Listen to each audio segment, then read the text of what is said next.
ከሰፈር በተለቀመ ጥይት ገጥሜ ሰውም እያለቀ በሂውማን ዌቭ ታክቲክስ በሰው ማዕበል ዘመቻ መንግስት ቀየራለሁ ብሎ የሚያምን ከስህተቱ በተደጋጋሚ ሳይማር አሁንም ሌላ ስህተት ለመፈጸም የኔ ነው ሞኖፖሊ ብሎ የሚያምን ሊደርሺፕ ነው።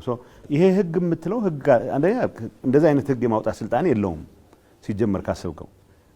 ለምሳሌ የብልጽግና መንግስት የሾማቸው ሰዎች እስከ ሞት ይፈረድባቸዋል ይላል እኮ መሰለኝ እስከ እድሜ ልክ ሶኒ አሁን በቴክኒካሊ እድሜ ልክ እንትን አለብኝ ማለት ነው። አሁን እሱ ሲያረጉት እና ያለን እሱ አይደለም ምን ያክል የድንቁርና ደረጃ ላይ እንዳሉ ብቻ ነው የሚያሳይህ ነው። እነዚህ ሰዎች ህግ አራዊት የሚባለው ነው ያወጡት። ህግ አራዊት ነው። ሰው እንዴት አስቧል? ለምሳሌ አስገድጄ ልመልምልህ ስለው ሬዚስት ካረገ 50,000 ብር አስከፍየው ቀጥቼው እንደገና አስገድጄ ስልጣን አስገባዋለሁ። ለነሱ የትል ህይወት ማለት ነው የወጣት ህይወት ደንታቸው አይደለም።